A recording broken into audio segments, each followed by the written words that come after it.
Okay, let me start.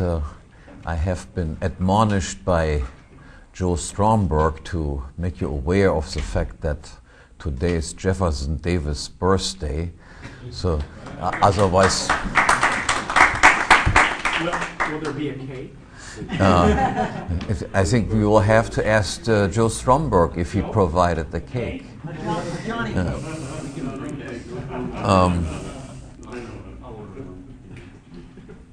The other remark, I recommended yesterday or so among sociologists Stanislav Andreski, and I want to, apart from his general books, mention in particular one that is also a hilarious book that is called Sociology as Sorcery. It makes fun, so to speak, of the sociology profession in general. If you have not read that book, I highly recommend it. That is something that you should read late at night before you go to bed, and you will laugh yourself to sleep. It's Stanislav Andreski.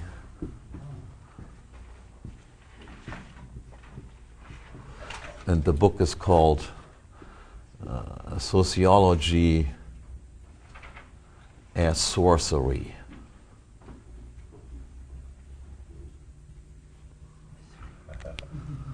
A wonderful little book. That's all you need to know about sociology if you find in that. Okay, my subject today is parasitism and the origin of the state. So far, one important element has been missing in my reconstruction, so to speak, of the present world. We have seen what the nature of man is. We've talked about property, division of labor based on property, the development of money, capital accumulation, law and order production, and the natural order resulting out of all of this. And now we have to come, so to speak, to the disturbing elements that developed in history. Those events that somehow took the natural tendencies of its path and deviated history from its natural course, so to speak. Again, let me begin by reminding you why we had this tendency towards a natural order. The fundamental insight was that division of labor and human cooperation is beneficial for all people who participate in it. Division of labor implies higher productivity and provides mankind with a reason, so to speak, to peacefully cooperate with each other. Otherwise, if there would not be this higher productivity associated with division of labor, we would indeed get some sort of permanent war of each against each other. Mises writes, for instance, if it were not for this higher productivity of labor based on division of labor, men would have forever remained deadly foes of one another, irreconcilable rivals in their endeavors to secure a portion of the scarce supply of means of sustenance provided by nature. Each man would have been forced to view all other men as his enemies, his craving for the satisfaction of his own appetites would have brought him into an implacable conflict with all his neighbors. No sympathy could possibly develop under such state of affairs.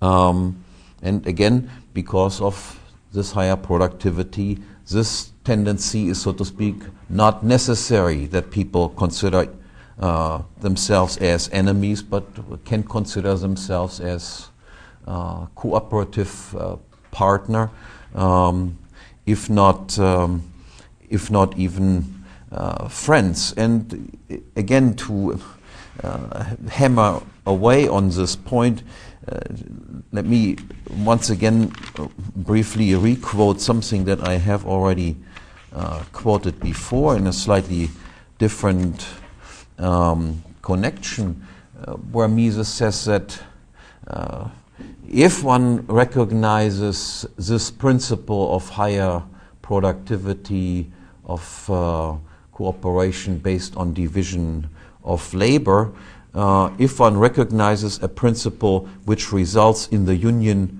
of all Germans or all proletarians and all forms of special nations, races or classes out of individuals, then this principle cannot be proved to be effective only within the collective groups. The anti-liberal social theories, the theories that somehow emphasize that there must be conflict between humans, the anti-liberal social theories skim over the problem by confining themselves to the assumption that the solidarity of interests within the group is so self-evident as to be accepted without further discussion, and by taking pains only to prove the existence of the conflict of interests between groups and the necessity of conflict as the sole dynamic force of historical development. But if war is to be the father of all things, the fruitful source of historical progress, it is difficult to see why its fruitful activity should be restricted within states, nations, races, and classes. If nature needs war, why not the war of all against all, and why merely the war of all groups against all groups?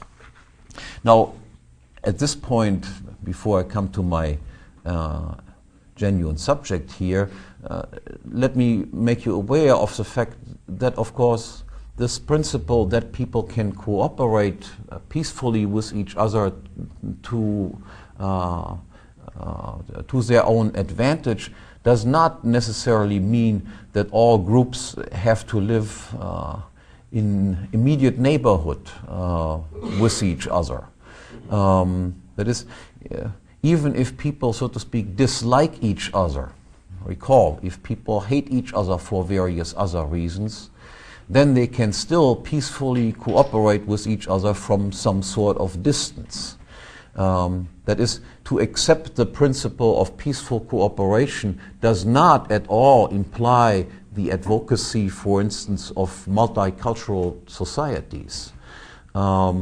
Multicultural societies might indeed, and likely will be, extremely dangerous institutions because people who are ethnically different, culturally different, do not necessarily like each other very much. But from a distance, from a physical distance, again, there is this overriding solidarity of mankind as a whole. That is, we can all benefit from each other, peacefully cooperating with each other without any need to have multicultural societies on any point on the globe. Now, so far, I have concentrated in all of my talks, with brief deviations, on what we might call productive activities. And let me briefly explain again what I mean by productive activities in order to contrast productive activities from what one might call parasitic activities.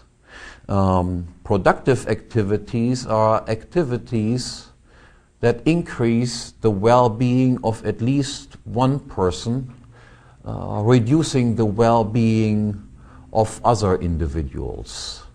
You realize that by this definition, we avoid all sorts of interpersonal comparisons of utility. This formulation is similar to the formulation of the so-called Pareto criterion that also assumes that we cannot compare my happiness with your happiness, and if we cannot compare your happiness with my happiness, can we still say something about social welfare increasing or not increasing? And the answer is yes, we can do this if we recognize that if my well-being increases and through my activities the well-being of others is not decreased, then we can indeed say that social welfare has increased. And there exist three types of activities that accomplish this. That is, making at least one person better off without making anybody else worse off, and in the following sense. An act of original appropriation, that is, I am the first person to put some previously unowned resource to some use, is, in this sense, a Pareto superior move. It makes me better off, otherwise I would not have appropriated what I appropriate, and it does not take away anything from anybody else, because everybody else would have had the chance to appropriate the same thing, but they demonstrate through their own activity that they did not attach sufficient value to it. They did something else. So nothing has been taken away through an act of original appropriation from anybody else, but one person is definitely better off. Nobody else is made worse off as a result of it. The second type of Pareto superior move is to engage in acts of production. I use my own physical body with the help of originally appropriated resources and now transform something that was less valuable into something that I expect to be more valuable. Obviously, I am better off because of this, otherwise I would not have engaged in this act of production. And nothing is taken away from anybody else. Everybody else has exactly the same resources at their disposal that they had prior to my act of production. One person is better off, no one is made worse off. And finally, acts of voluntary contractual exchange also are productive in the sense that two individuals benefit from the exchange. Otherwise, this voluntary exchange would not have taken place. And again, no resources at the disposal of any third party are affected by this voluntary transaction between two individuals. So in this case, we have two individuals gaining in utility and satisfaction, and nobody losing in utility or satisfaction as a result of that. Because of this, these three types of activities can be referred to as productive activities, as activities that increase social well-being.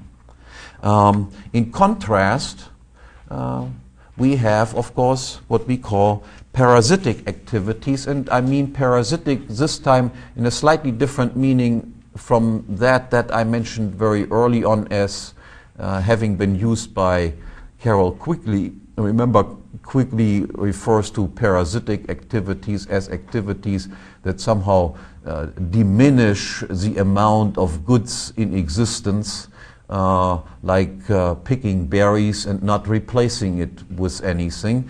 I would call this, under the current definition, as as a productive activity. So he uses that term in a slightly different way. And at that time, when I talked about that, the use of parasitic was simply had a different explanatory purpose than the one that I'm using now. What I mean by parasitic in this context is activities that make some people better off at the expense of making other people worse off. And those activities would be obviously activities such as taking away what some other person has originally appropriated, taking away what some other person has produced, or not waiting for the agreement of some potential exchange partner, but simply robbing him of whatever is his. In this case, we have, in all of these cases, we obviously have one person gains and another person loses.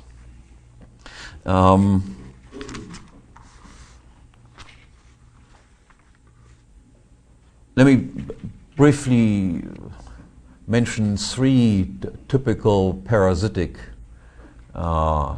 activities that play a great role in history before I then come to a special form of parasitic behavior which is associated with the institution of the state. Parasitic behavior would be, for instance, in the most drastic form, cannibalism. That is people simply eating another person up. It was, again, insight and intelligence on the part of people that led to the abolition of cannibalism. People realized that, yes, in the short run, cannibalism might be beneficial.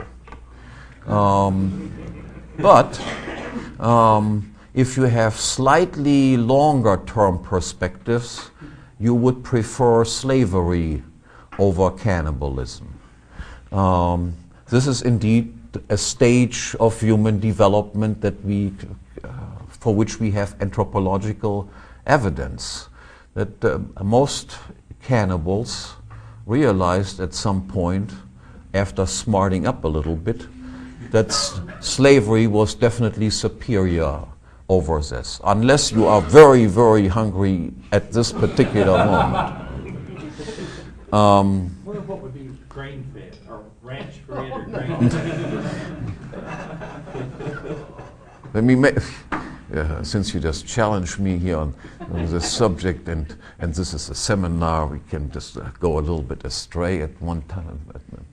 Sometimes there was some time ago a report in the Wall Street Journal, I remember, and they interviewed an old cannibal, how it was during the times when cannibalism was still a common practice. And they asked him what he missed the most about this period of cannibalism. And what he said was, you know, what I missed the most was the baby meat. That was the most tender of all the meats. But at least people even overcame this this delicious temptation and developed slavery. And again, it was rational thought, so to speak, that also overcame this institution of slavery. Because they realized that slavery is, by and large, an unproductive system of human interaction. Again, slavery in the short run can, of course, be beneficial. If I can use you as my slave for a while, Even if I would recognize that in the long run I would be better off if you were a free man and I would be a free man and we would cooperate with each other, in the short run, of course, slavery can have certain advantages. And again, it requires, so to speak, a certain development of intelligence, a certain lowering of our time preference, so to speak, in order to be willing to give up this immediate advantage that the institution of slavery might represent. Apart from slavery, of course, the most common form of parasitic behavior is plain crime and robbery and fraud and activities such as those. And again, we can say, of course, that the fact that most people abstain from these type of activities is based on insight, is based on the fact that they realize in the long run these things simply do not pay. If robbery would become, so to speak, a practice, we would all be in terrible shape. And we abstain even from engaging in robbery and fraud, even if we know that in the short run we might be able to get away with it. Again, insight, a certain amount of intelligence, a certain ability to delay gratification is necessary on the part of man in order to give up the temptations that these forms of parasitic behavior might represent. And because of this, because of a certain amount of intelligence and so forth, we have reached a stage where cannibalism has basically disappeared, where slavery has basically disappeared, and where fraud and robbery have become rare events conducted by just some few asocial individuals, and most people abstain from it. So civilization is maintained by rational insight, by having developed a certain state of intelligence and having lowered our time preference to a certain degree. And again, a quote to this effect by Mises, and then I will really come to the problem of the origin of the state, as I promised. Mises says here, one may admit that in primitive men the propensity for killing and destroying and the disposition for cruelty were innate. We may also assume that under the conditions of earlier ages the inclination for aggression and murder was favorable to the preservation of life. Man was once a brutal beast, but one must not forget that he was physically a weak animal. He would not have been a match for the big beasts of prey if he had not been equipped with a peculiar weapon, reason. The fact that man is a reasonable being, that he therefore does not yield without inhibitions to every impulse, but arranges his conduct according to reasonable deliberation, must not be called unnatural from a zoological point of view. Rational conduct means that man, in face of the fact that he cannot satisfy all his impulses, desires, and appetites, forgoes the satisfaction of those which he considers less urgent. In order not to endanger the working of social cooperation, man is forced to abstain from satisfying those desires whose satisfaction would hinder establishment of societal institutions. There is no doubt that such a renunciation is painful. However, man has made his choice. He has renounced the satisfaction of some desires incompatible with social life and has given priority to the satisfaction of those desires which can be realized only or in a more plentiful way under a system of the division of labor. This decision is not irrevocable and final. The choice of the fathers does not impair the sons' freedom to choose. They can reverse the resolution. Every day they can proceed to the transvaluation of values and prefer barbarism to civilization, or, as some authors say, the soul to the intellect, myth to reason, and violence to peace. But they must choose. It is impossible to have things incompatible with one another. Now this fact that mankind has, by and large, developed the sufficient reason to engage in cooperation and build a society has also led, on the other hand, of course, to the temptation of creating a system of institutionalized exploitation or institutionalized parasitism, or as some people have referred to it as stationary banditry.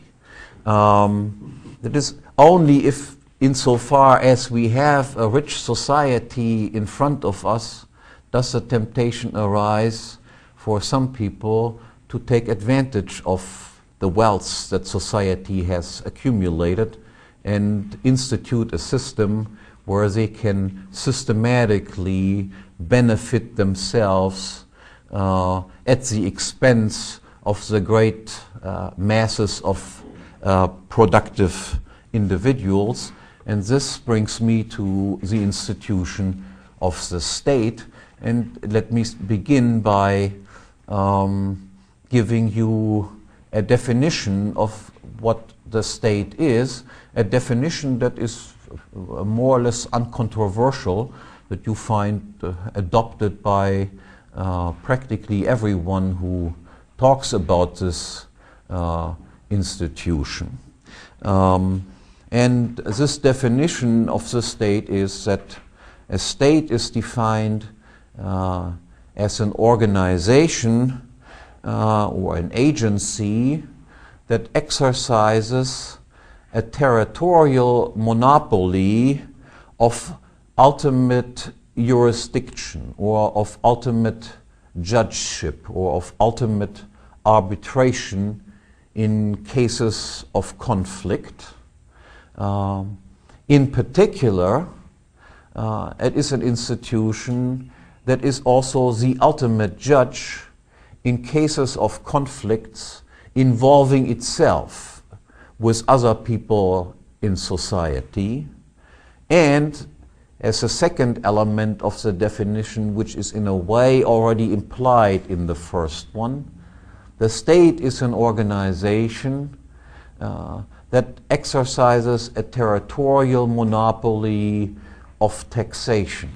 That is, it can determine unilaterally, without the consent of others, how much the inhabitants of a territory have to pay to the agency of the state for the state providing this service of being the ultimate judge and arbitrator in the territory.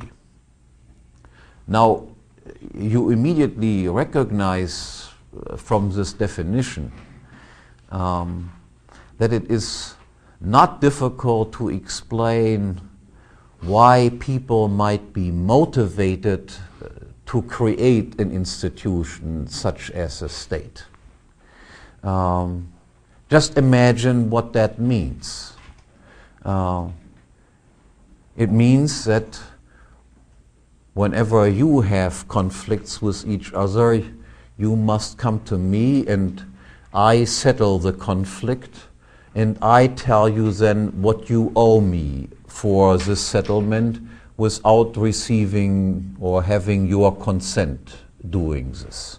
This is, of course, a magnificent position to be in, and even better is a position once you recognize that even if I cause a conflict, if I hit him on the head, then he must come to me and I decide what is right and what is wrong, and then typically decide, of course, that what I did was likely right and what he did, that is complaining about the fact that I hit him on the head, was wrong, and then I tell him in addition that this is the amount of money that you have to pay me for providing you with this magnificent service. So it should be from the outset very clear that to explain why there have been attempts to form an institution such as states is anything but difficult. This is easy as pie to explain why there are constant attempts, so to speak, to try to form institutions such as this. Because what more wonderful position could one have, so to speak, as somebody who has parasitic inclinations than being in charge of an apparatus such as the state. So to explain why attempts to found states is a very, very easy thing to do. What is a difficult thing to do is to explain why anybody can get away with this. Why people do not prevent such institutions from coming into existence. And I will turn now to this task, to explain why people would ever put up with an institution such as this. This explanation becomes even more difficult, so to speak, once you recognize the following, which I call the fundamental law of parasitism. The fundamental law of parasitism is simply this. One parasite can live off 100 or 1,000 hosts very comfortable way. But we cannot imagine that thousands of parasites can live a comfortable life of 1 or 2 or 3 hosts. In that case, their life would be miserable too. So what we recognize from this fundamental law of parasitism is that those people who aspire to institute an institution such as a state must also always have an interest to be themselves just a small group that is capable of ruling, of exploiting, of taxing and exercising an arbitration monopoly over a group of people far larger than they themselves are. And if this is the case, that the state must always attempt to be a very small group as compared to the group which they exploit, then we realize or recognize some other fundamental insight. Obviously, a small group, a very small group, cannot subject a large group only by means of brutal force and weapons. Yes, for a short time that might be possible. We can imagine that there are 10 people who are all heavily armed that might control 200, 300, 400 people and keep them in subjection, if they have no arms and the rulers do have arms. But in the long run, this is very difficult to maintain. That is, we must expect that these 400, 500 people will also find a way to arm themselves. And in that case, how can 10 people equipped with arms rule over 400, 500, or thousands of people also equipped with arms and means to defend themselves? Then the explanation of violence does it, sheer brute force does it, this explanation does not work. What we recognize instead is the class of the parasites, the small group of parasites must, if it wants to rule over lengthy periods of time over a population, must base its power on opinion. That is, it must have at least tacit support among the public. The public must have taken on a position where they put up with this, somehow see a reason in having this institution and so forth. The public must have accepted certain ideologies.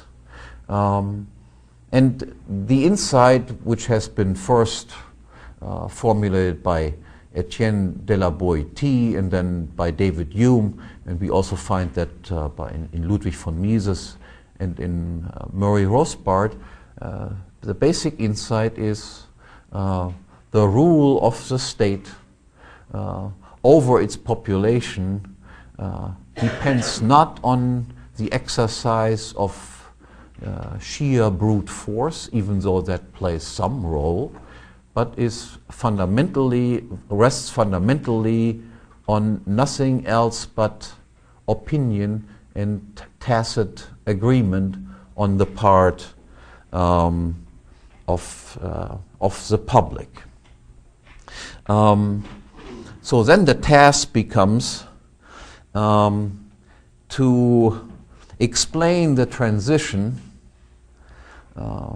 from a natural order, as I described it yesterday, from a system of feudalism where essentially no state organizations existed, to a state of affairs where a stable state institution has come into existence.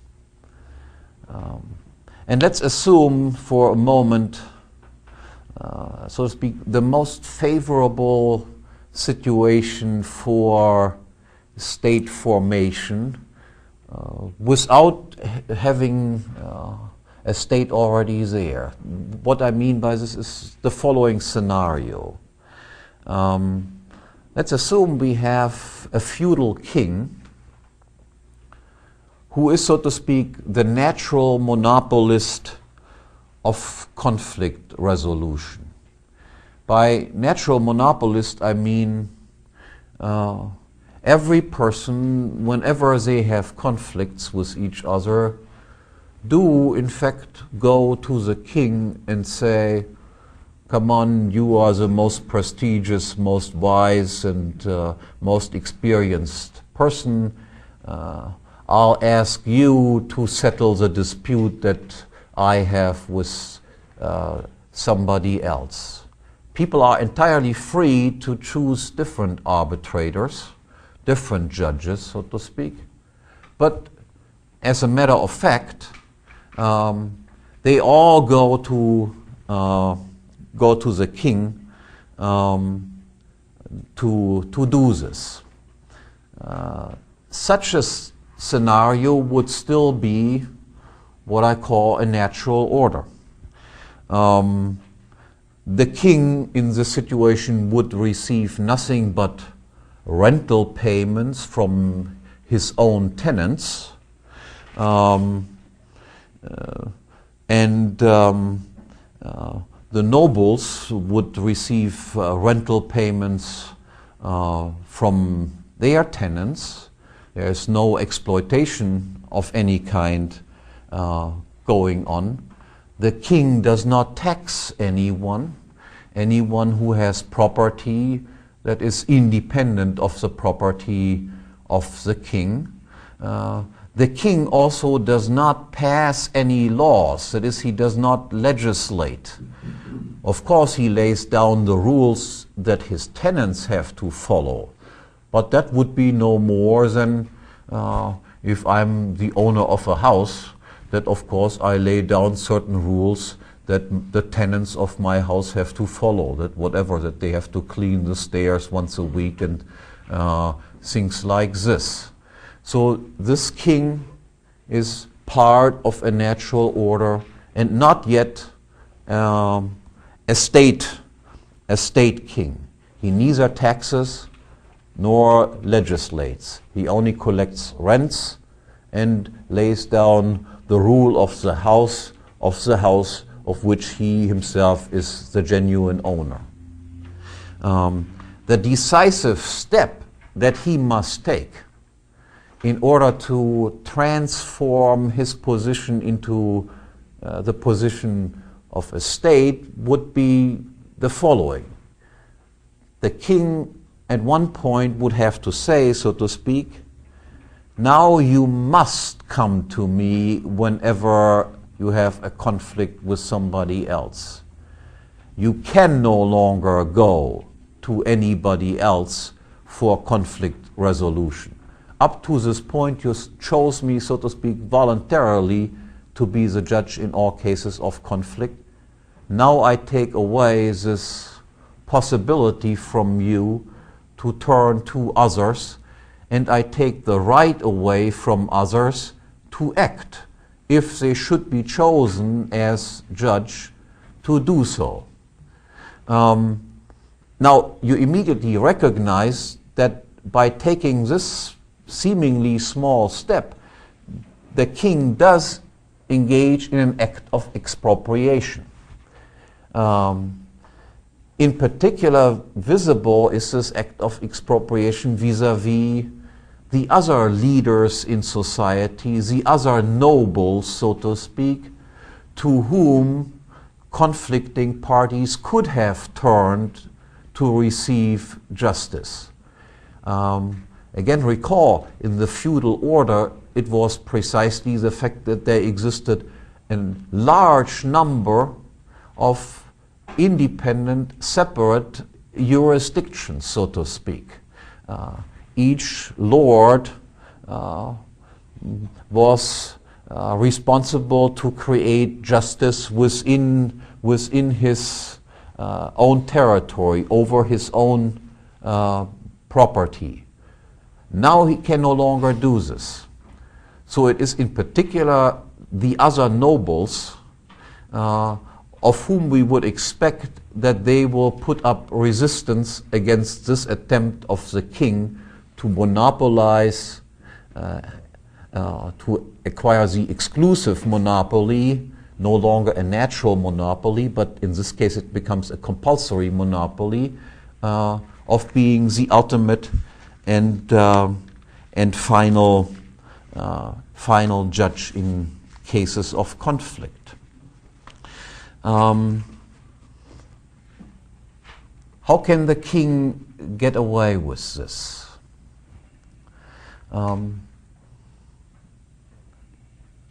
The first step, and again I offer you here, so to speak, not in his precise historical description of what had happened here or there, but something that you might call a logical reconstruction of what has happened more or less all over the place. The first step is for the king to cause and bring about a crisis situation. And how does he bring about a crisis situation? In a way that is not very difficult to explain.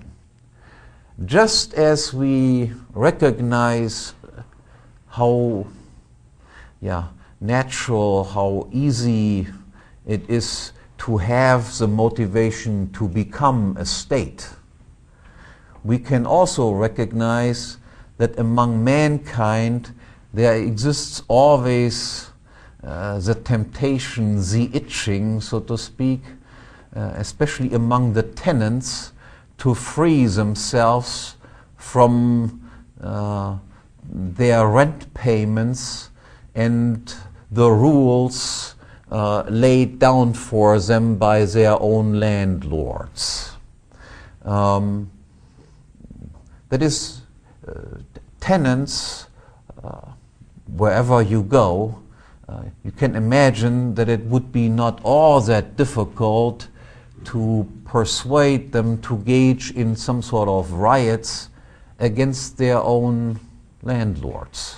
Say, I free you of the rent payment that you must pay.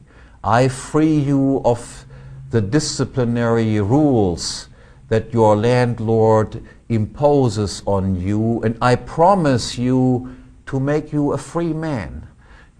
I promise you that you will become the owner of those things which you previously only occupied as a tenant. Or in a slightly different scenario, you as a king, so to speak, incite a riot among the poor against the rich. You form a coalition with the poor against your own immediate competitors, that is, the well-to-do people in society that somehow are rivals to the most direct rivals to the king. So then you create, so to speak, a civil war. That is to say, you create a situation that is similar to the situation that Hobbes claims exists, so to speak, naturally among mankind.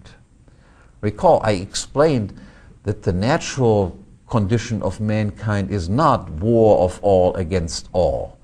People do recognize that division of labor is beneficial, and because of this tend to be in favor of peaceful cooperation. At least the large majority of people do this. But you can incite, especially if you are yourself an influential person, a person that is trusted by the masses. If you are the king, you can incite a situation that brings about a situation such as of a war of all against all. And then in this situation where the war of all against all breaks out, where the tenants rise against their landlords and the poor rise against the rich, then you come to the rescue of the nobles, the middle classes, and strike some sort of compromise. That is, you get the promise from the nobles and your immediate competitors, yes, we will give up our former right to act as judge ourselves and grant you an exclusive right to be the monopoly judge in exchange for you and us getting together and stopping this civil war conditions that exist. This was, by the way, precisely the situation, for instance, during the Middle Ages, especially during so-called Protestant revolutions, when first, so to speak, the Protestant revolutions resulted in big-time looting activities and so forth, and then people turning to the kings and saying this sort of stuff has to be stopped, and in order to stop it, we will grant you the exclusive right to be the judge. So you create a Hobbesian situation. The Hobbesian situation does not exist from the outset, but it can be created. Again, let me just read you a quote here from Henri Perrin that in a slightly different way describes the same the same phenomenon, that is to say, the king allying himself with the lower classes, with the sub-noble classes, so to speak, in order to break the power of the competing aristocracy, of those people who would lose the most, so to speak, from the fact that the king acquires a monopoly. Pirenne there says, the clear interest of the monarchy was to support the adversaries of high feudalism. That is, the adversaries of the noble class, of the aristocracy. Naturally, help was given whenever it was possible to do so without becoming obligated to, in this case he talks about the cities, the king in particular also inciting the inhabitants of cities to rise against the nobility. Whenever it was possible to do so without becoming obligated to the middle classes, who in arising against their lords fought to all intents and purposes in the interests of royal prerogatives. To accept the king as arbitrator of their quarrel was, for the parties in conflict, to recognize his sovereignty. The entry of the burghers upon the political scene had as a consequence the weakening of the contractual principle of the feudal state to the advantage of the principle of the authority of the monarchical state. It was impossible that royalty should not take count of this and seize every chance to show its goodwill to the communes and also to the peasants and so forth, without intending to do so, the communes and the peasants, who, without intending to do so, labored so successfully in its own behalf. Now, but this is, of course, only the first step. You create the crisis, the noble class comes to you, wants to be rescued, and you rescue them in exchange for them granting you exclusive judgeship rights. You have to offer something, of course, in addition to the aristocracy. What is typically offered is that the aristocracy now plays some particularly important role in the slowly developing royal bureaucracy that will be established. But more than this, you need, of course, now an ideology. Again, recall, without ideological support for this institution is not going to last for very long. And the ideology that is created and that is still with us to this day is the so-called Hobbesian myth. That is the idea that the normal state of mankind is precisely this war of all against all, which the king deliberately brought about. And that in order to stop this war of all against all, it is necessary that there must be one single monopolist ruling over all people in order to create peace. Now, if you ask yourself, if you ask all around people, ask them, why do we need a state? Almost everyone will give you exactly this reason. Without a single monopolist, there would be permanent war of all against all. This is the belief that maintains up to this day a state apparatus. This is what practically believes. I have asked my own students at times, And that was the answer that everyone gave. Without the state, of course, there would be chaos. There would be no cooperation. There must be a single monopolist. This is the ideology that keeps the state in place. Now, let me only point out this at this moment. You can quickly realize the weakness of this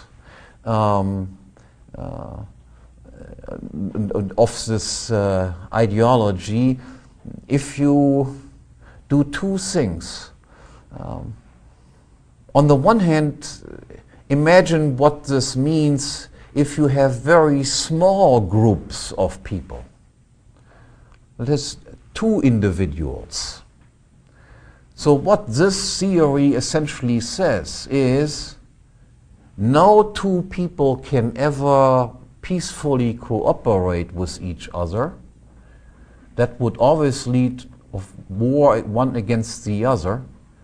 There must be always a master, and there must be always someone who is subject to the master. You realize if you just use a very small group of people, immediately how absurd this thesis becomes.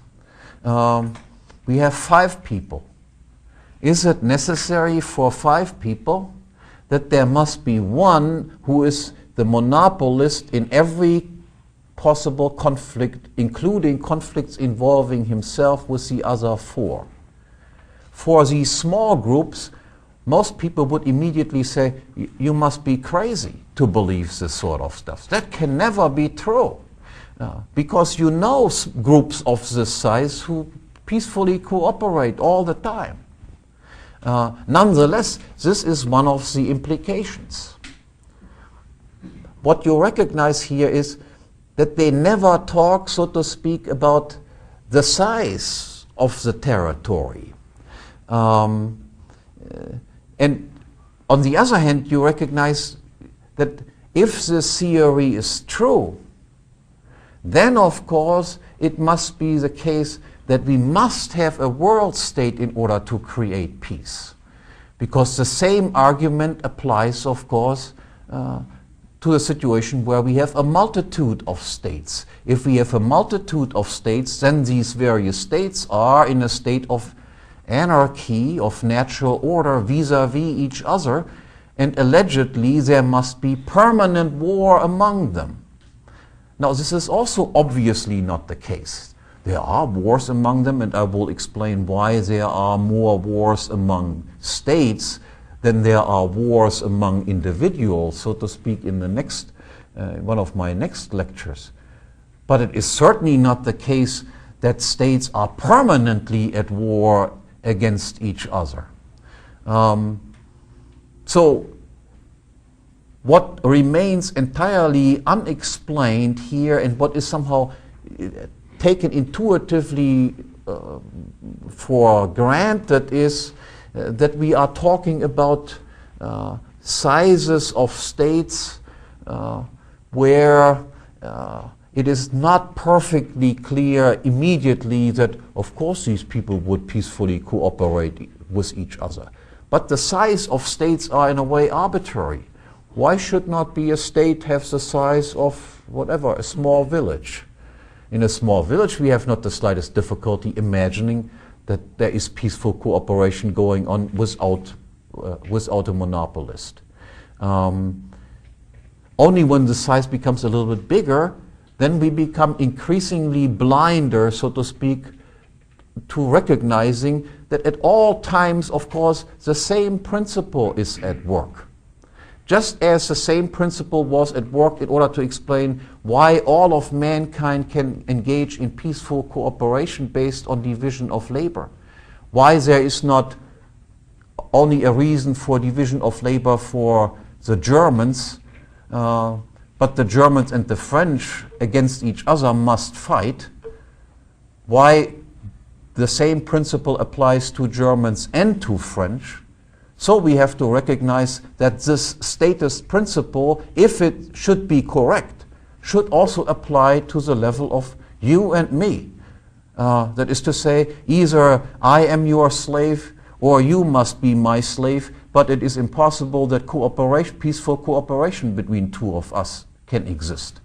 And once you recognize that the same principle that applies not just to two people, but applies to the entire world, you recognize immediately, of course, that this is just a made-up myth, created, so to speak, by this initial crises that the states themselves or the would-be states created in order to blind people to something that should be perfectly obvious. So now, once a state has established this sort of mythology, they all go through a sequence of steps, again, essentially the same sequence of steps wherever you look. The first one is, of course, you have to disarm the population. There existed initially in the Middle Ages, of course, independent army leaders offering their army services to whoever needed them, mercenary troops.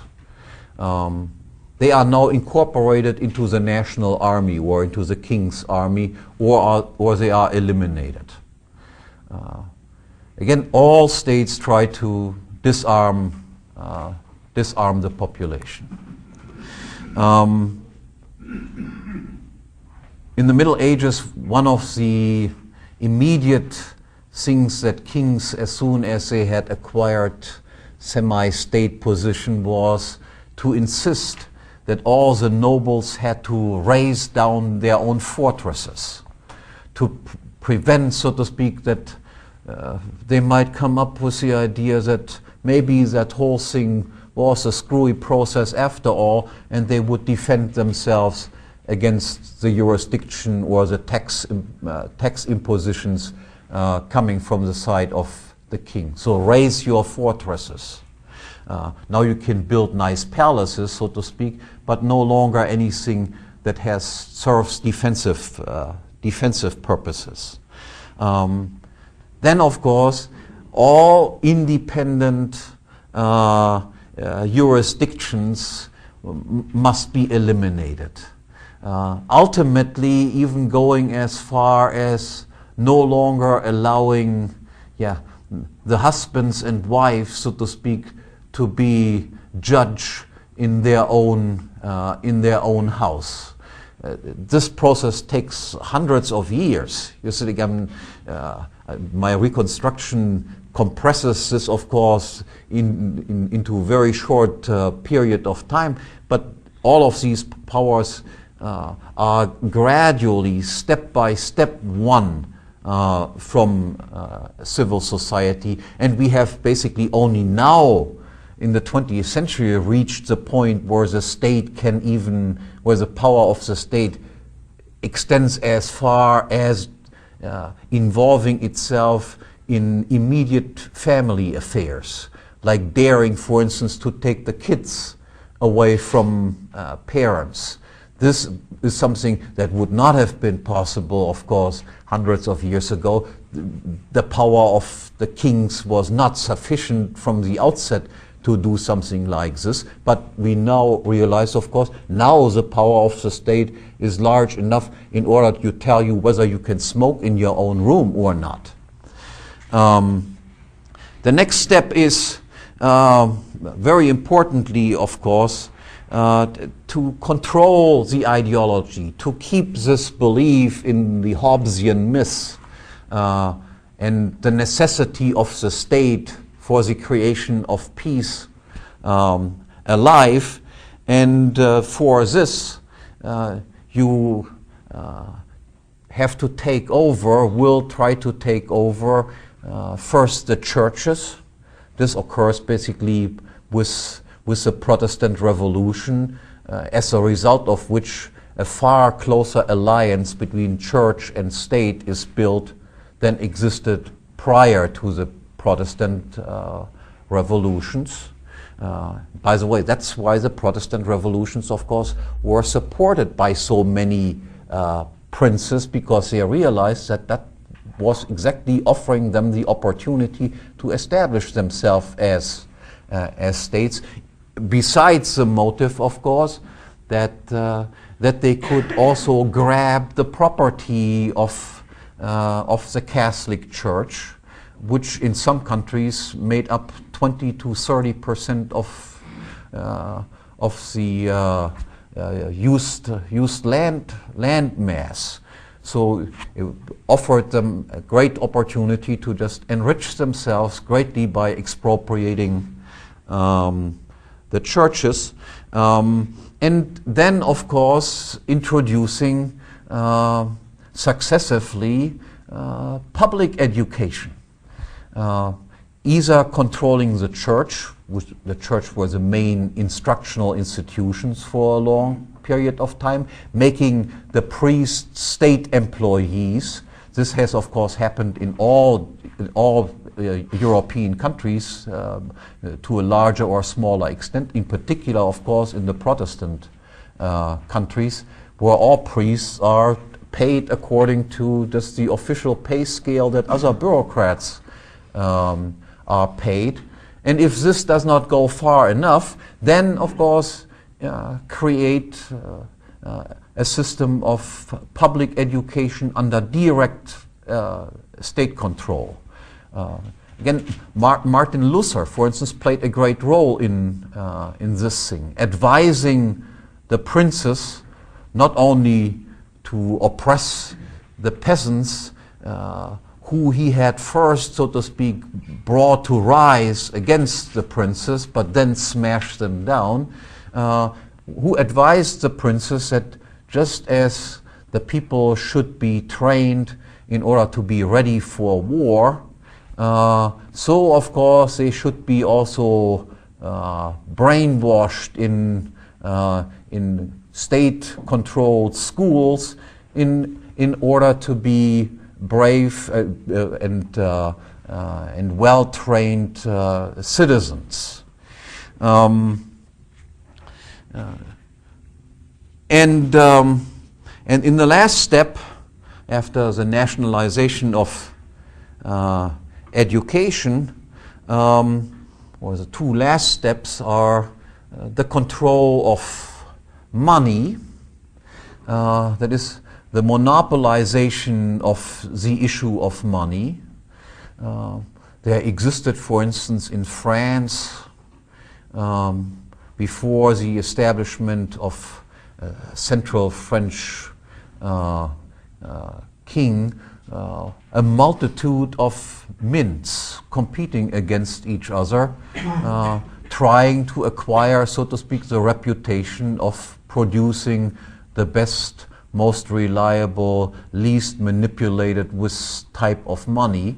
All these competing mints were gradually closed down until in the end only one central government mint remained in existence, which of course makes it far easier to engage in manipulations of the gold or silver content than it would be if there would be a multitude of mints competing against each other. If you have a multitude of mints competing against each other, each mint has, so to speak, an incentive to point out if another one is defrauding you.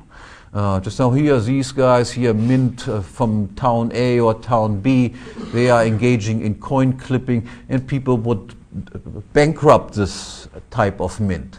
As soon as only one exists over large territories, it becomes far easier to engage in these sorts of manipulations, and thereby again having a tool of enriching yourself besides your power to tax. And lastly, they of course also then monopolize the means of transportation and communication. which is of great importance once you recognize that, of course, means of communication and transportation would play a very important role, would have to play a very important role in any attempt to revolt against the government. You have to move troops from place to place and so forth. You have to just send letters and messages from place to place. So you monopolize the postal service and you monopolize at least the main throughways and make them the king's roads and the king's postal service and so forth in order to control the public. You have a question? Yeah. Yeah, I think I have another one, and you probably touched upon it already in your final 2 points, as well as the controlling of ideology, but in more abstract terms. And I would say that's the introduction of state symbolism. Money is, of course, a state symbol, right. But also songs. I wrote down some more flags, as well as very important architecture. Right. Governmental buildings as well as the palace. No, I agree, absolutely. This is the money is a typical example of that. Before, that was, so to speak, a denationalized type thing. All of a sudden, it has the imprint of the king, flags, and all the rest of it are part of the educational process that you do to create some sort of myth. Also the myth that the king derives directly from the gods and who knows what.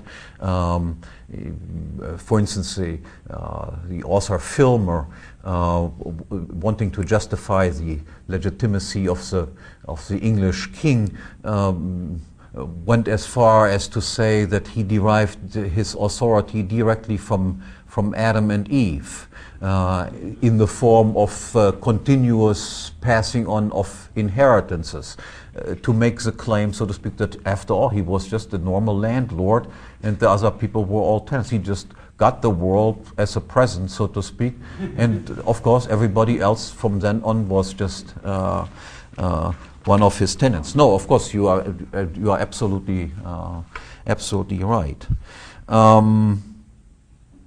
What can we expect of such an institution? That is, once you have a stable state in existence, even if you assume that the power of the state is initially very limited, that is to say, they still have to, by and large, adhere to the previously existing and recognized laws.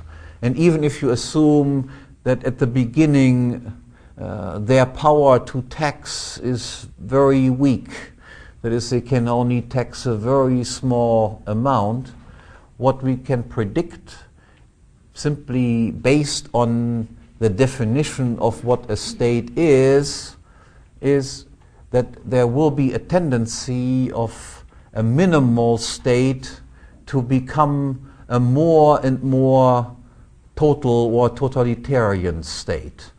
And again, the prediction of this is very easy once we remember what the definition of the state is.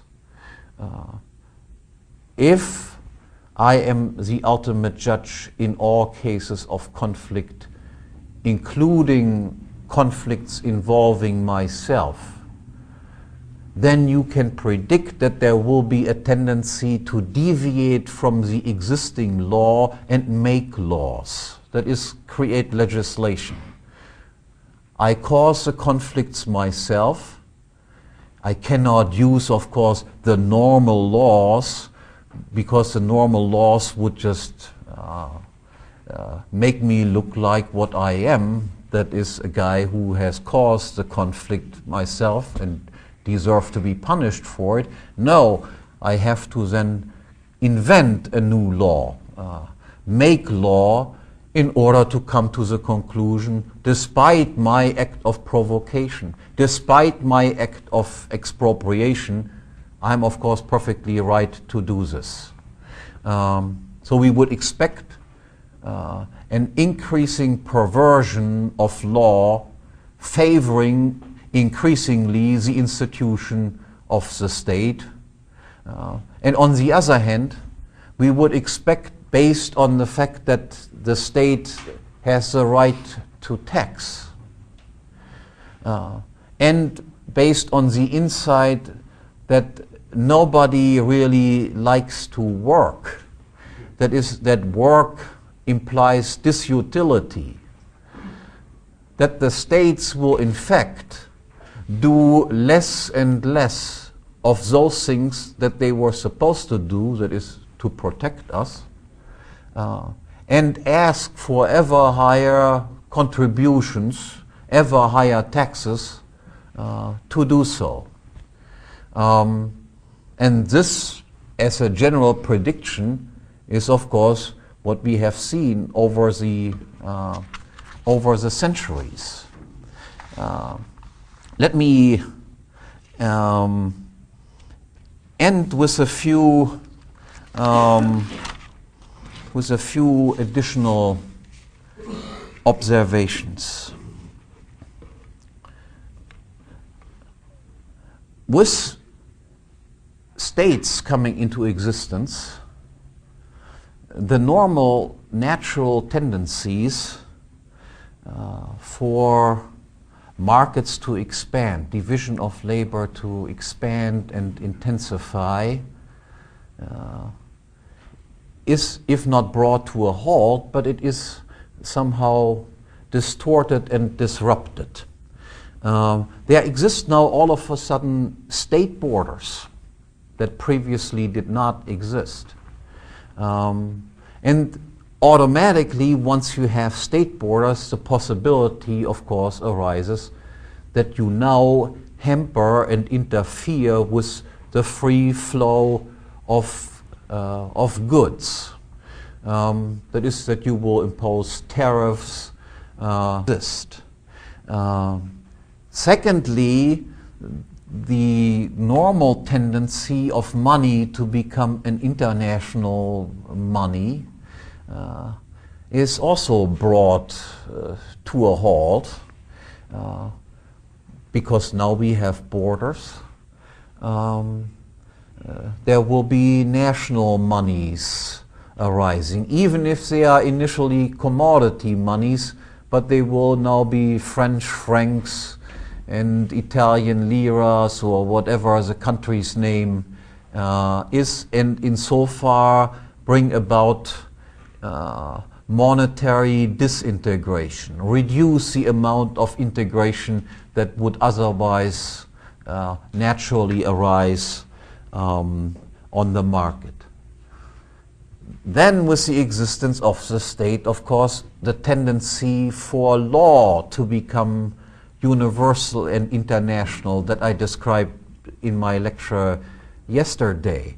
We have these insurance agencies and reinsurance agencies and arbitration agencies, and the conflict between various insurance agencies leading then to the competitive development of universal, everywhere accepted standards of right and wrong, of law, of legal and illegal. This comes to a halt. Law is now broken up into whatever. German law, Dutch law, Swedish law, every country having, so to speak, different sorts of principles, procedures and so forth. The tendency that normally exists of unifying this comes to a halt. And last but not least, states also have a profound effect on the development of languages. On the one hand, of course, they sometimes forcibly expand certain types of languages within their territory, eliminate, so to speak, certain languages and make some languages the official language of the country. On the other hand, by doing this, as the other side of the same coin, of course, they also disrupt, so to speak, the natural tendency of people to learn different languages, and on the fringes of different territories for people to speak multiple languages, and in a way also prevent the development of some languages that are used as international languages. Just think of what happened, so to speak, to Latin, which used to be the language of international communication for hundreds of years all through Europe. Latin basically disappears in this function as soon as national states come into existence. It is then that French is spoken, German is spoken, and so forth, and Latin becomes, if it does not die out immediately, it becomes a language that is spoken less and less, and in the end it becomes, so to speak, just a relic that some strange people still learn in strange places, without really knowing why, because nobody except the Pope and his people actually speak that language. That is also currently going on with English, I think.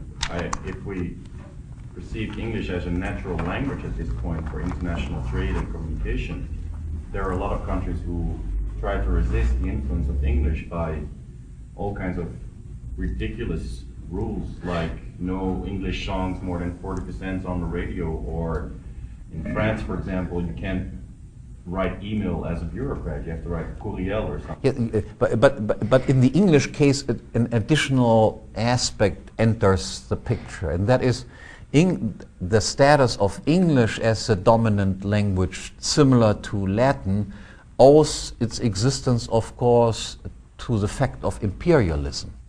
That is, whereas the adoption of Latin as the international language was in a way an organic phenomenon that had very little to do with one place occupying another place and so forth, whereas nowadays English is, of course, promoted by the very fact that the United States is, of course, the dominant country and can impose, in a way, its language, at least as a second most important language in various places. But by and large, again, you are right in the sense that there is, so to speak, a tendency for having a universal language, and that states, of course, do make attempts to just prevent this development of a universal language appearing on the scene. Okay, I'm done. Take a few questions. Yes. I guess Ebonics will Ebonics will be having its breakthrough in the future, I'm sure. Yeah. Yeah. Isn't the dominance of English today more attributable to increased trade and communication than imperialism? It is a mixture of these things. Look, English was not, for instance, the second most important language in Germany before World War II. It was actually Latin and French. After World War II, English clearly became foreign language number one. That has nothing to do with trade or so. That had something to do with Germany lost the war. The United States was the leading place there, the leading occupier there, and they enforced their language on the German school system. that happened also in the East German part, for instance. The Russians enforced Russian as being the second most important language in East Germany. Where people at that time, so it was easier to impose on the West Germans English because English was number 3 before. Whereas, of course, nobody in East Germany even contemplated in its most far-fetched dreams ever learning Russian. And all of a sudden now they had to learn Russian, and the consequence was after the Russians disappeared from East Germany, the people just wanted to forget about Russian. That is, you would then think somehow the people who, after having invested a certain amount of time into learning this sort of stuff, even if there is no force behind it anymore, you would maintain your skill. But what happened by and large was people hated it so much that they made an effort to forget even what they knew. Same as Central Asia. In many countries, yes, I think that's probably true for Poland and those countries too. Even for them, it was even far easier to learn Russian because it was those were both Slavic languages, whereas for Germans it was quite difficult to learn Russian. Yeah. What is in the U.S. today? What are the numbers or the preponderance of parasites versus producers of adults? I have seen figures that 1 out of every 2 employed or working people in America today actually is a bureaucrat. Sounds a lot like our Social Security scam, where at some point you just cannot have everybody be the parasite and there be no host left. Yeah. I don't know numbers about this. I mean, it would be interesting to figure that out, but it should be pointed out that it is also a very difficult task. You see, in the old days, you could clearly, it was more clear who was part of the state apparatus and who wasn't. Whereas nowadays, of course, there are many private institutions, semi-private institutions that should be counted as government employees. Let's say people who work for Boeing or firms that have more or less only the government as purchaser of their goods. Officially they are classified as working in the private sector. De facto, of course, they are not. The other complication is that one has to determine in a way, are they net recipients or net payers? So in some sense, probably every single person receives some handouts from the state and is in this way tied to it.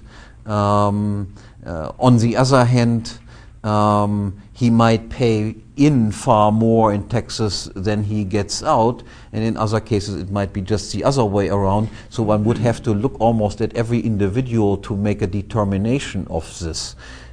But it is certainly a strategy of states to make people, at least to a small extent, dependent on the state, and then emphasize in public opinion the tremendous importance of precisely this little handout that they get.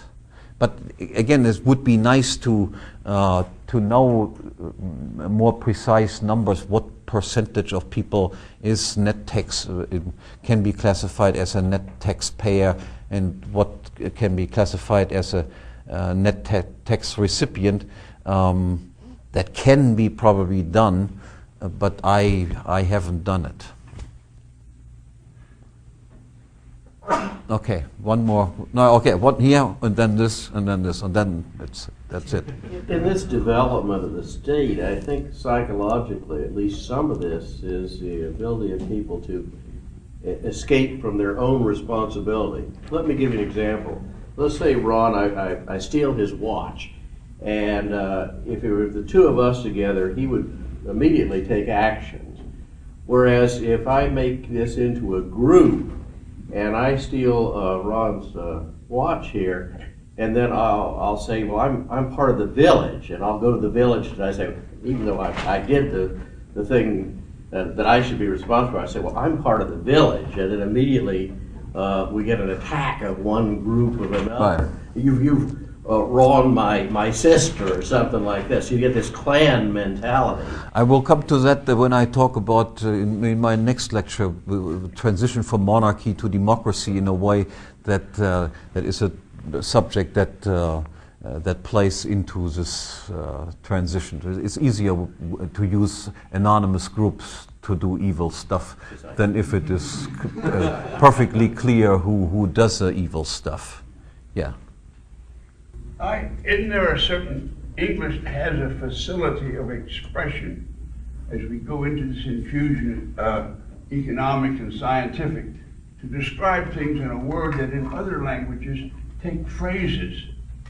And it's a simpler way to communicate in English, whereas in the older languages they get kind of ponderous. I think, again, I'm not good enough of a linguist to judge these things. Let me only point out this. I have met many German philosophers who have told me, philosophy you can only do in German, because German is the most precise of all languages.